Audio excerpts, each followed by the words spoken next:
우리 스가랴서 이제 마지막 시간입니다. 우리 스가랴서의 마지막 장면은 이제 9장부터 계속되는 이야기입니다. 예수 그리스도가 임하여 통치하는 메시아 왕국의 이야기, 그것이 이제 9장부터 마지막 장까지 계속되는 거죠. 메시아 왕국의 이야기는요, 인류 역사의 주인공이신 예수 그리스도가 그날에, 마지막 날이죠, 홀로 왕이 되어 다스리는 이야기다. 동시에 그것은 종말의 이야기다라는 거죠. 우리는 지난 시간에 그날이 어떤 날인지에 대해서 살펴봤어요. 그날이 어떤 날이라고 그랬냐면 하나님이 아시는 한 날이라고 그랬어요. 그래서 그날은 낮도 아니고 밤도 아닌 무슨 날이라고 했냐면 빛의 날이라 그렇게 했어요. 여러분, 낮도 아니고 밤도 아니고 빛의 날이라는 것은 이 세상의 태양빛으로 낮과 밤이 나누는 그러한 날이 아니라 그날은 메시아가 빛이 되는 영원한 빛이 임하는 그런 날이라는 거죠.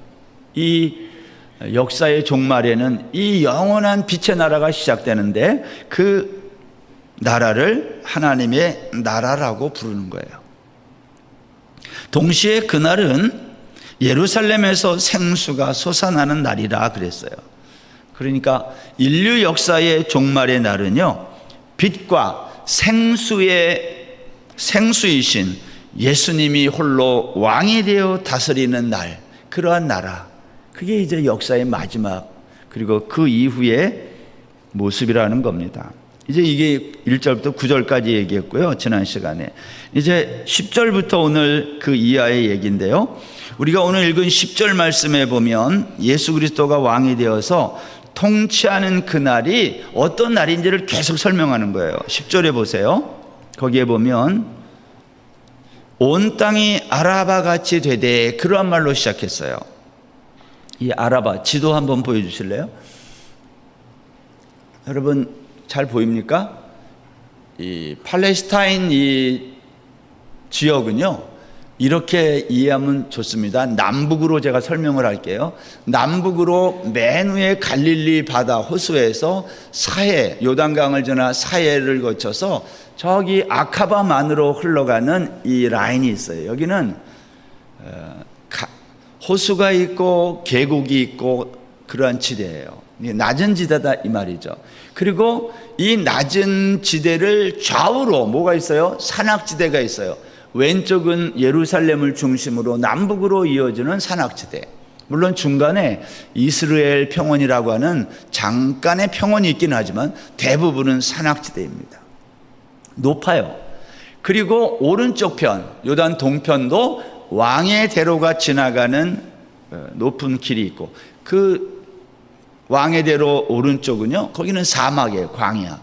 그리고 이쪽에 지중해 연안으로 흘러가는 이제 지중해 연안 쪽, 이렇게 이제 이스라엘 지도가 이렇게 남북으로 되어 있어요. 근데 이 아라바, 여기 뭐라고 그랬어요? 아라바 같이 되되, 역사의 종말이 되면 마지막 날에 일어날 일을 설명하는데, 그날은 온 땅이 아라바 같이 된다. 이 말은 온 땅이 다 평평하고 낮은 지대가 된다는 뜻이에요. 이 아라바 낮은 지대를 따라서 더 내려가다 보면 오른쪽에 거기에 이게 다 이제 에돔 족속의 땅이기도 하거든요. 거기에 많은 사람들이 관광하는 페트라가 거기 오른쪽에 있어요.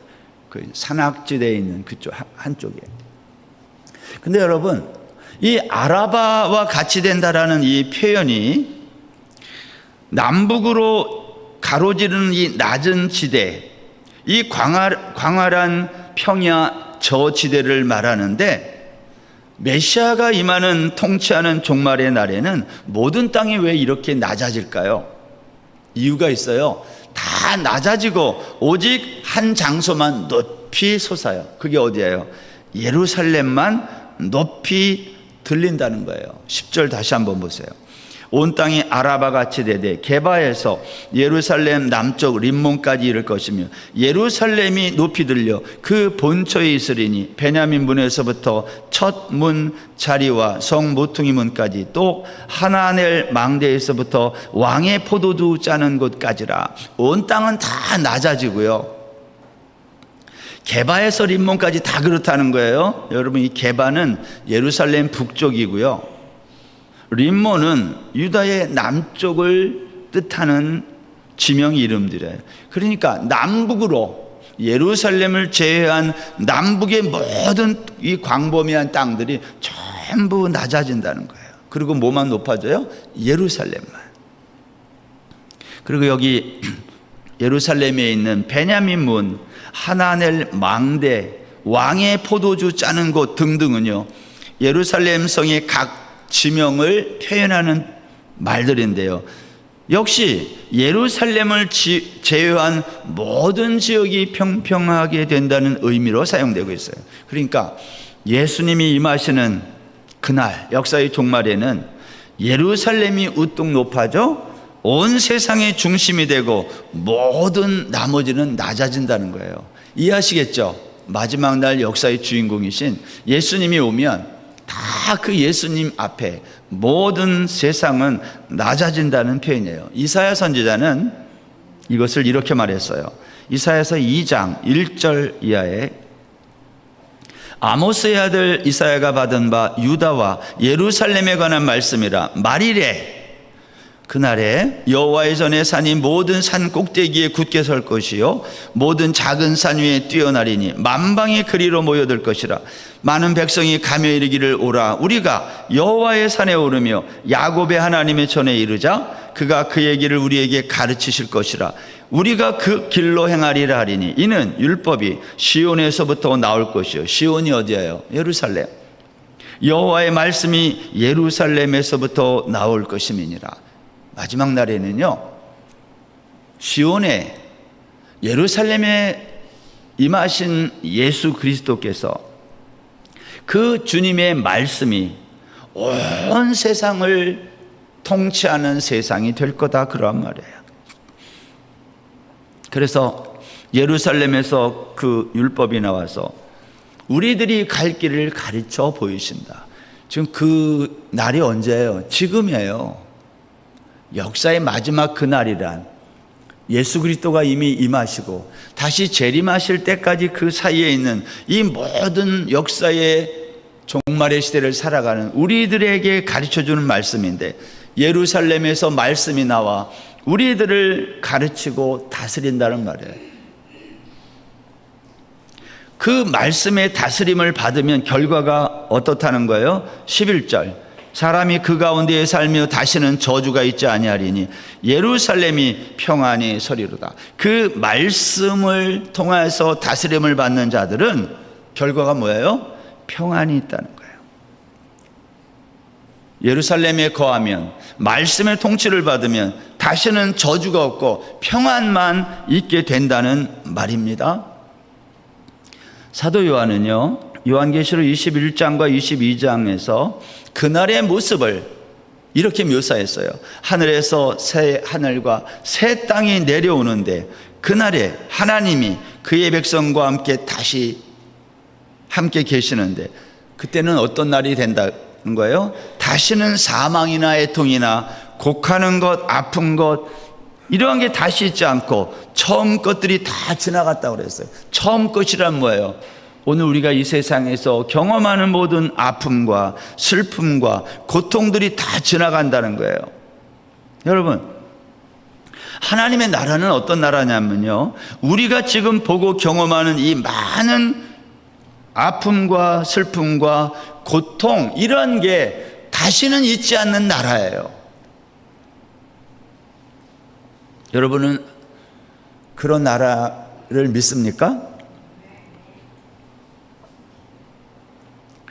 메시아가 통치하는 하나님의 나라, 아직 미완성인 상태인 이 세상은요, 아직 완성이 되지 않았기 때문에 늘 질병과 사망의 고통, 전쟁, 기근, 지진으로 사람들이 힘들어해요. 그렇지만 미래에 완성될 하나님의 나라는 이 모든 슬픔과 아픔이 사라지고 뭐가 있다고 그랬어요? 평강이 있는 나라다. 제가 지난해 연말부터 올 상반기까지 거의 반년이 넘게 이 치아 문제로 제가 고생을 좀 많이 했잖아요. 이번에 이제 안식 올 때 이 치아 문제를 다 고치고, 그러니까요, 소화도 좋아지는 거예요. 소화불량도. 요새 제가 참 행복하게 지내요. 물론 저도 조심하지만 소화불량으로부터 약간 해방되니까 참 살 것 같아요.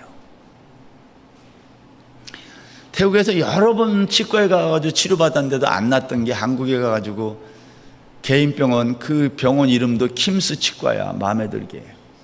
거기 가서 한 번 받았는데 거의 통증이 사라졌어요. 지금은 약간 느낌은 있지만, 제가 사람들이 저에게 만약 목사님은 왜 천국에 가고 싶습니까? 라고 물어본다면 제가 뭐라고 대답할 것 같아요? 여러분 한번 물어봐요. 목사님은 왜 천국에 가고 싶으신가요? 저는 왜 가고 싶냐고 물어보면 무조건 이렇게 대답할 것 같아요. 이 말씀에 의하면 천국은 아프지 않기 때문에.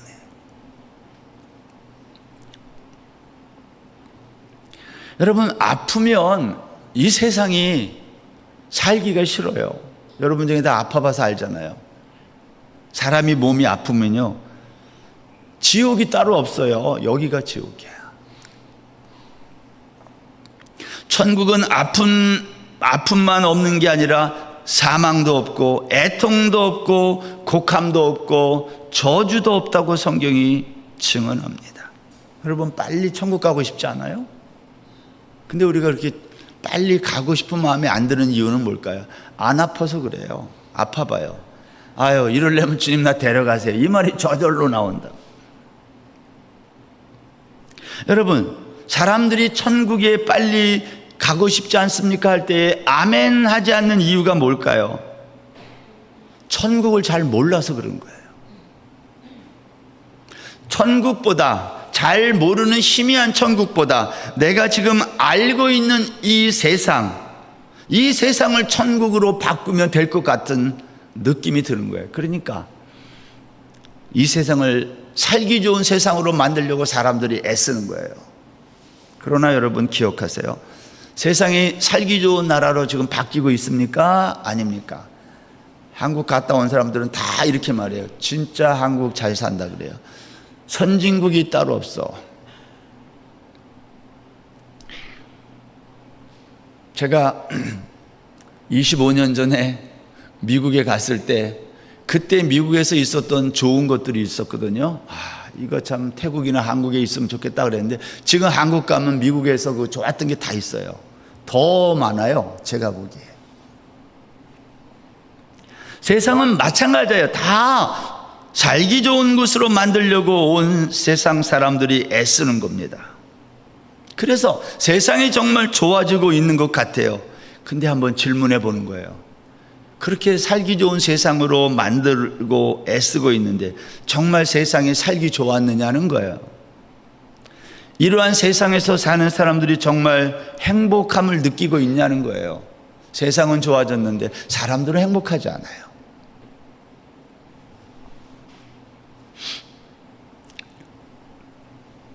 그러니까 여러분, 성경이 말하는 천국이 뭔지를 우리가 잘 배워야 돼요. 그거 알면 이 세상이 아무리 좋게 만들어도 별로 이 세상의 매력을 못 느껴요. 우리 장로님 한 분이 이번에 미국 갔다 왔는데 AI가 운전하는 그 차를 타셨는데 너무 좋대요. 완벽하게 운전수가 없는데 차가 지가 와가지고 우리 그랩 불러가지고 기사가 없고 차가 지가 문 열어주고 타면 자기가 원하는 목적지에 정확하게 떨어뜨리죠. 여러분, 세상이 그렇게 지금 바뀌고 있어요. 물론 일부 지역만 그런 거지만 세상이 점점 그렇게 살기 편안해지고 있지, 평안해지고 있는 것은 아니에요.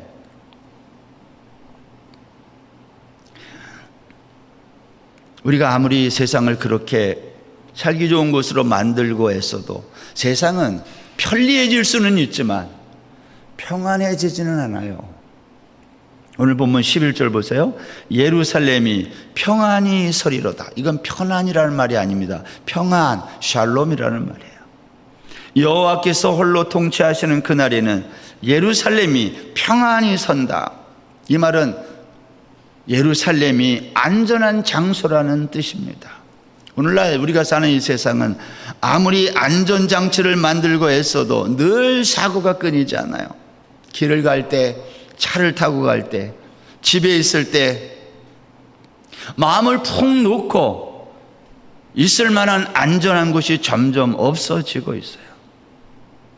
우리나라를 봐도 그렇고 태국을 봐도 그렇고 주변에 있는 일본 같은 나라, 북한, 중국, 우리 주변의 어느 나라를 보아도 안전한 지대가 없어요. 질병과 전염병, 전쟁, 기근, 지진 같은 재난으로 오늘날 우리의 삶은요, 어디 가서 쉴 만한 곳이 없어지고 있어요. 그러니까 사람들이 심리적으로 편안한 공간만을 찾아요. 카페가 잘 되는 이유 그거예요. 잠시라도 거기에서 그걸 누리는 거예요. 성경은 우리에게 우리의 삶의 안전한 곳은 예수 그리스도가 통치하는 그 나라에서만 가능하다고 지금 스가랴를 통해 말하는 거예요. 16절 말씀 보세요.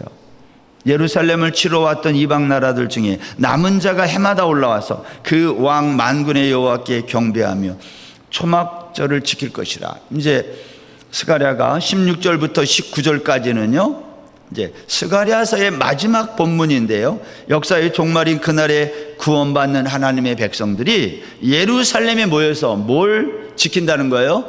초막절을 지킨다는 거예요. 무슨 말일까요? 초막절을 지킨다는 거. 먼저 예루살렘에 올라와서 초막절을 지키게 될 사람이 누구라는 것입니까? 여러분, 이 사람들은요, 예루살렘을 치러 왔던 이방 나라 백성들 가운데 예루살렘의 남은 자들이에요.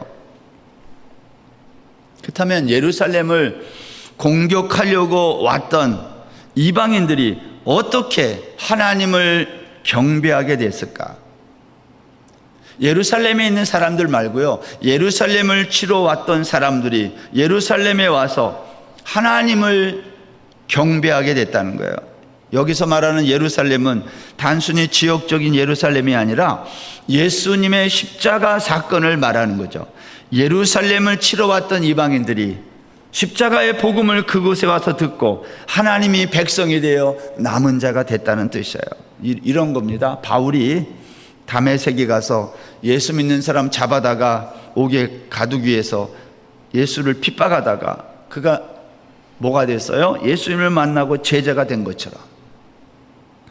아니면 예수님의 십자가형을 집행하던 로마의 백부장이 가장 가까이에서 십자가에서 죽으시는 예수님의 모습을 보며 이는 진실로 하나님의 아들이라고 고백한 것처럼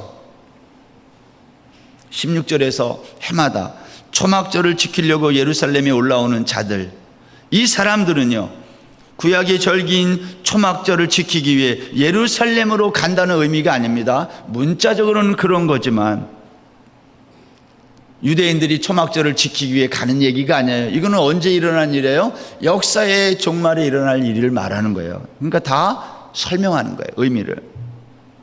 여러분, 그렇다면 초막절이 뭔지를 알아야 되는데, 초막절은 유대인의 3대 절기입니다. 6월절, 7.7절 초막절.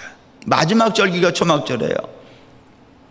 이스라엘이 한 나라로 출발하는 데 근거가 된 절기가 언제예요? 그게 6월절이에요.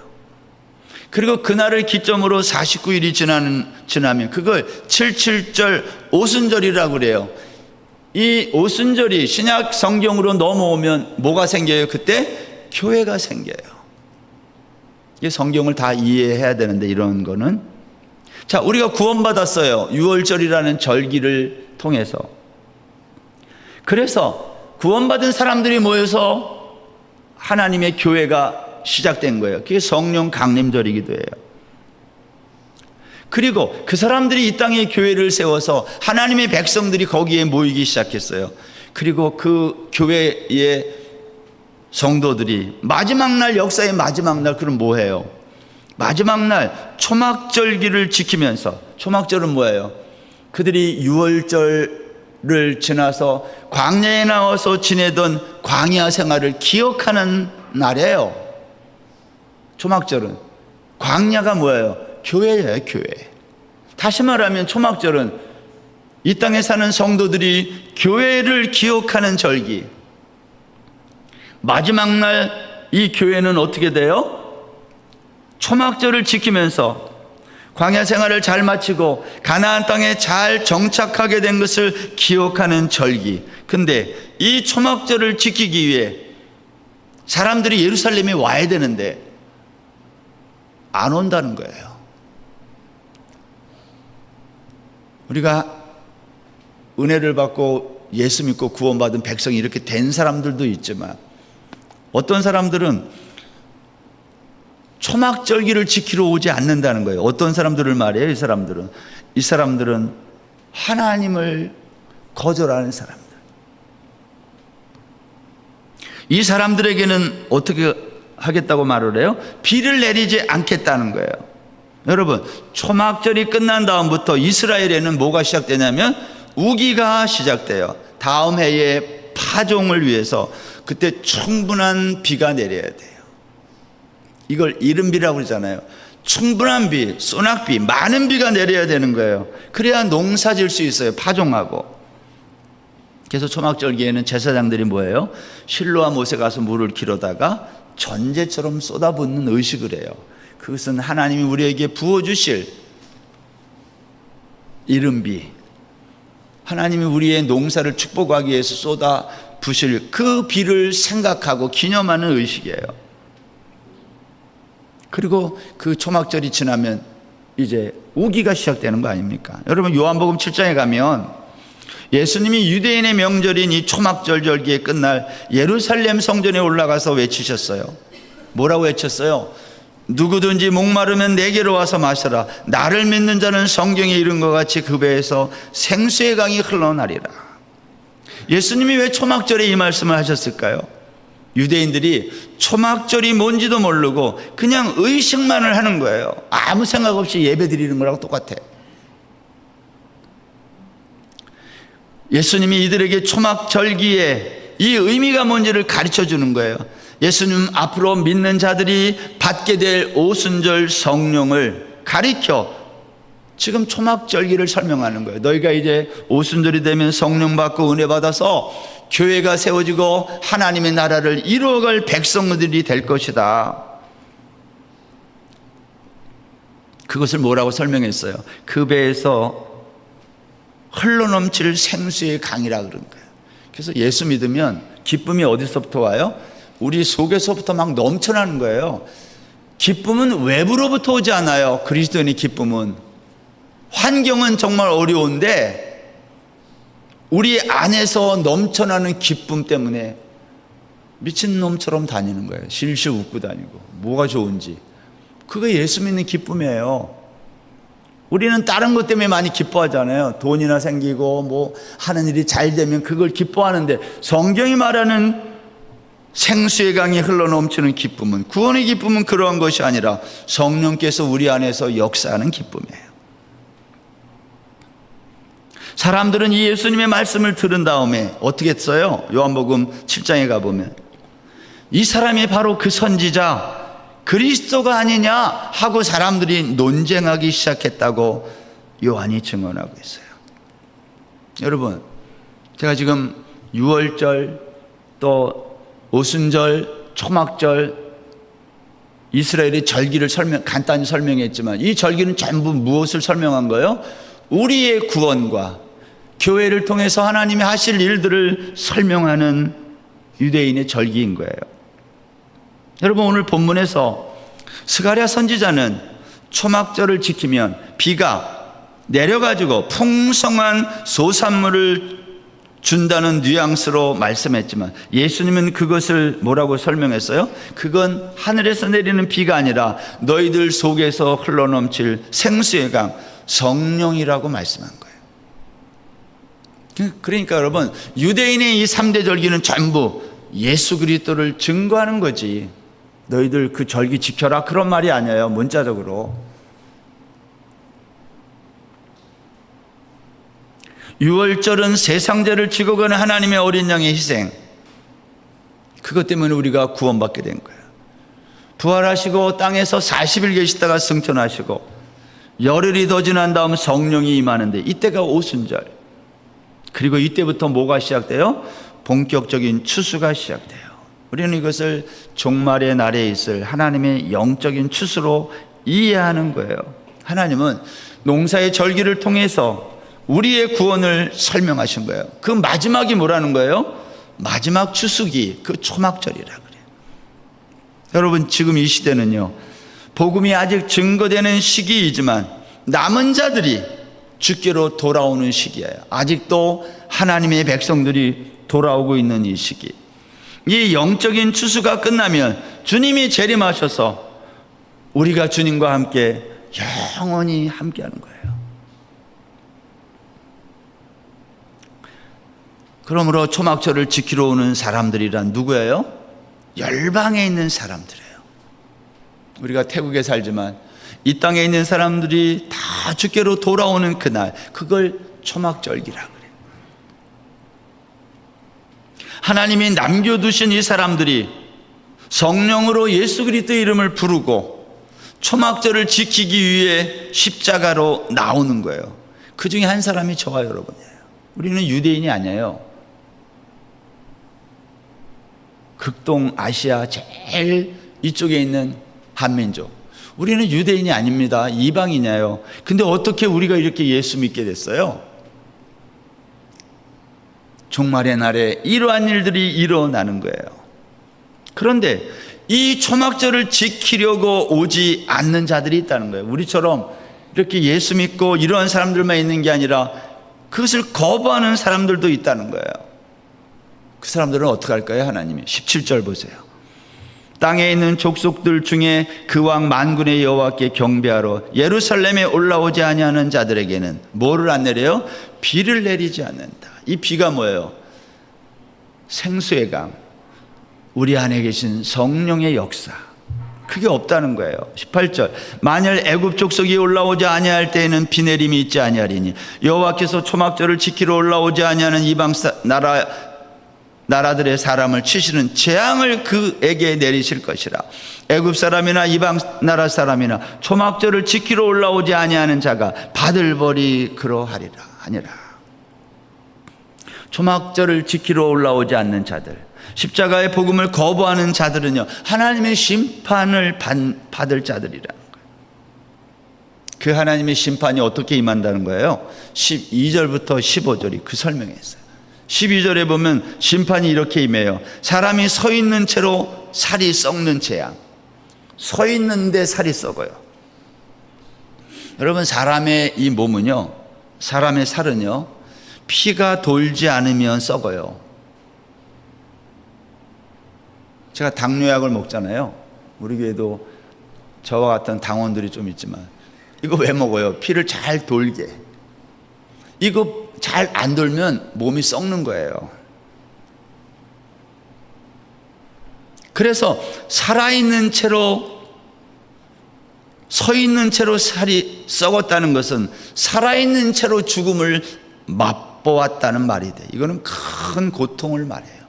서서 죽는 게 얼마나 큰 고통. 보통 죽을 때는 누워 죽어요. 근데 서서 죽었다, 살이 썩어서. 이거는 엄청난 고통을 설명하는 표현이에요. 13절 이하에 보면 이 말을 설명하면 자중질환을 일으키는 재앙으로 혼돈의 재앙을 의미해요. 자기들끼리 그 안에서 내부적으로 서로 치고받고 그러한 재앙이 임하게 된다. 이 재앙은 사람들에게만 있지 않고 짐승들과 가축들에게도 임한다. 우리가 서로에게 피해를 주어서 죽게 하고 하는 게 있다면 뭐가 생각나요? 전쟁 말고. 우리가 코로나 겪어봐서 알잖아요. 전염병 같은 것도 여기에 해당할 수 있어요. 이게 이제는 코로나 같은 바이러스가 이제는 짐승들에게도 있다는 거예요. 짐승들도 있잖아요. 조류 바이러스 이런 거 다 해당되는 말이에요.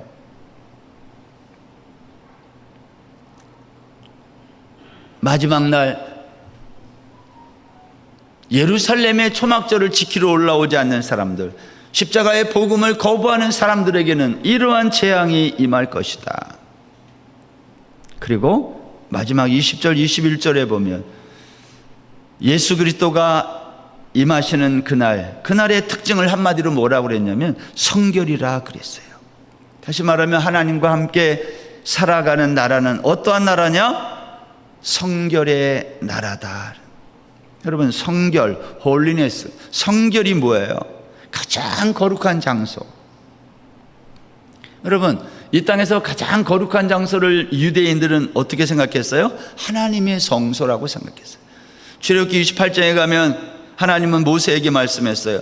제사장의 이마에 순금으로 만든 패를 있게 하고, 이마에다가 순금으로 만든 패, 그리고 도장을 새기는 법으로 여호와의 성결이라 새겨라. 그래서 이마에다가 여호와의 성결이라는 패를 쓰고 다닌다 이 말이에요. 제사장이 뭐 하는 사람이에요? 하나님의 성소에서 일하는 사람. 그 가장 거룩한 장소에서 일해야 되니까 제사장은 어때야 돼요? 가장 거룩함을 유지해야 돼요. 오늘 본문에는 스가랴의 말에 의하면 말의 장식품인 방울에까지 성결이라고 기록하라는 거예요. 제사장이 머리에 쓰는 관앞에 순금으로 만든 패에 도장을 새기듯 여호와께 성결이라는 글을 새겨 넣는 것처럼, 말 방울, 장식이거든요. 말이 움직일 때 소리 나라고. 말 방울에도 성결이라고 새기라는 말은 온 세상이 성결하다 그 뜻이에요. 하나님의 성전만 거룩한 게 아니라 여호와의 날에는 온 세상이 전부 구별 없이, 성소와 성소 밖이 구별이 없이 이 세상 모든 것이 다 거룩하다는 뜻이에요. 말 방울말이 아닙니다. 여호와의 전에 있는 모든 솥단지, 주발 다 성결하고, 고기를 삶는 솥, 성전에서 피를 담아 들고 가는 주발이 구별이 없이 다 거룩해진다는 거예요. 그날이 되면 성과 속의 구별이 없는 모든 것이 거룩해지는 세상이 된다. 그리고 거기 또 하나 뭐라고 그랬어요? 그날에는 더 이상 가나안 사람이 없을 것이다, 그렇게 말했어요. 성결을 말하다가 갑자기 가나안이 사람이 없다는 말이 무슨 말일까요? 이건 거룩함과 대조되는 표현이 가나안 사람이에요. 여러분, 성경에서 가나안이라는 이 말은요, 가나안 사람을 성경은 장사꾼으로 보기 때문에 거룩하지 않다는 반대 개념으로 쓰는 거예요. 호세아 12장 7절에 보면 그는 상인이라 손에 거짓 저울을 가지고 속이기를 좋아하는도다. 그날에는요, 만군의 여호와의 전에 가나안 사람이 다시 있지 않을 거다. 이 말은 예수 그리스도가 통치하는 하나님의 나라에는 가나안 사람처럼 거짓 저울을 가지고 속이기를 좋아하는 부정한 사람들은 없는 나라다, 그런 말이에요. 우리는 이 세상에 살면서 속지 않으려고 얼마나 했어요. 제가 그랬잖아요. 눈 뜨고 코 베어가는 세상. 모르고 뭐 한번 딱 눌렀는데 어떤 사람은 엄청난 어려움을 겪었다고 그러잖아요. 그러니까 스마트폰 너무 들고 막 누르지 마요, 아무거나. 거기다가 무슨 은행 카드 같은 거 막 등록해 놓고 막 그렇게 하지 말아요. 자신 있는 사람들만 그렇게 하는 거죠. 가나안 사람이란 그러한 사람이라는 거예요. 근데 그날에는 그러한 부정한 사람이 있을 수 없다는 거예요. 여러분, 마태복음 24장에 가면 예수님이 종말에 대해서 말씀하실 때 종말에는 누가 나타난다고 그래요? 거짓 그리스도들과 거짓 선지자들이 많이 나타나는데 목적이 뭐예요? 택하신 자들을 미혹하는 데 있다는 거예요. 하나님이 택한 저와 여러분을 미혹하려고 하는 거짓 그리스도, 거짓 선지자들이 있다는 것, 얼마나 무서운 세상이 된다는 것입니까? 택한 백성도 미혹하고 악한 마귀가 얼마든지 우리를 넘어뜨리려고 한다는 거예요. 스가랴가 말하는 거예요. 이것이 그날에 일어나는 이야기라는 거예요. 예수 그리스도가 홀로 왕이 되어서 다스리는 날, 샬롬이 가득한 그날, 그런데 그날에는 그러한 사람들만 있지 않고 그것을 거부하는 사람들이 있는데, 거룩하지 않은 사람들, 초막절을 지키지 않는 사람들, 그러한 사람들은 하나님의 심판 아래 놓이게 된다는 것입니다. 여러분, 오늘 말씀을 냈습니다. 여러분, 우리 인생은 이번 생을 살다가 내가 좀 잘못하고 실수해서 실패하면 내가 다음에 한번 다시 잘 살아봐야지, 이렇게 기회가 주어지는 인생이 아니에요. 그러니까 지금 내가 몇십 년을 살았으면 지금까지 살아온 것은 되돌릴 수 없다는 뜻이죠. 앞으로도 마찬가지일 거예요. 지금 지나가고 있는 이 시간은요, 되돌릴 수 없는 시간이에요. 내가 다음에 생에는 잘해봐야지, 그러한 기회가 주어지면 얼마나 좋겠어요. 근데 그게 없어요. 우리 인생은 한번 실패하면 그게 전부고 끝이에요. 연습할 수 있는 게 아닌 거예요. 어떻게 살아야 되겠어요? 성경이 우리에게 가르쳐주고 있는 말씀, 그날이 어떤 날인지를 잘 배우고 알고 깨닫고 이 말씀대로 살아야 하는 거예요. 오늘 스가랴가 우리에게 그것을 말해요. 그날은, 마지막 그날에는 사망도 없고 애통도 없고 아픔도 없고 저주도 없는 샬롬의 나라, 예수 그리스도가 온전히 통치하는 날이 온다는 거예요. 지금 이 이야기를 누구에게 하는 거예요? 바벨론 포로에서 돌아와 예루살렘 폐허된 그곳에서 성전을 건축하는, 그러다가 중단하고 자기의 집을 먼저 짓고 회개하지 않고 또다시 타락한 모습으로 살아가는 포로에서 돌아온 그 백성들에게 하나님이 스가랴를 통해서 주신 말씀이에요. 여러분, 바벨론 포로에서 돌아온 것도 대단한 사람들이고 용기예요. 안 돌아온 사람들이 허다한데, 이 사람들은 돌아왔는데도 불구하고 이렇게 넘어지고 쓰러질 때 하나님이 이들에게 그날의 이야기를 들려주는 거예요. 너희들 어떻게 해서 여기까지 왔는데 이렇게 살면 되겠니? 샬롬이 있는 그 나라, 슬픔도 아픔도 고통도 없는 그 나라, 그것은 너희들이 이 세상에서 만들 수 있는 나라가 아니라 예수 그리스도가 이 땅에 임하여 너희들의 왕이 되어 다스릴 때만 가능한 나라야. 그걸 설명하는 거예요. 너희들이 지금 만들어 놓으려고 하는 그 성전, 그 성전이 너희들을 지키지 못한다는 거, 너희들이 세운 그 성곽이 너희들을 안전하게 만드는 것이 아니라 영원한 메시아로 이 땅에 오실 그 예수 그리스도가 통치할 때만 그 샬롬이 임하는 나라이다 라고 스가랴가 우리에게 권면하고 있습니다. 여러분, 스가랴서 14장을 우리가 그동안 쭉 살펴봤는데, 스가랴가 사실은 처음 듣는 분들은 안 듣던 얘기라 약간 낯설을 수도 있어요. 환상 얘기도 많이 나오고. 그러나 스가랴에 있는 전체 모든 이야기는 전부 누구를 설명하고 있어요? 예수 그리스도가 통치하는 마지막 영원한 하나님의 나라를 설명한 이야기예요. 스가랴를 끝나지만 여러분이 한번 1장부터 14장까지 이번 주에는 한번 쭉 읽어보면서 그동안 들었던 스가랴의 말씀을 다시 한번 리마인드하는 그런 귀한 시간들 되시기 바랍니다.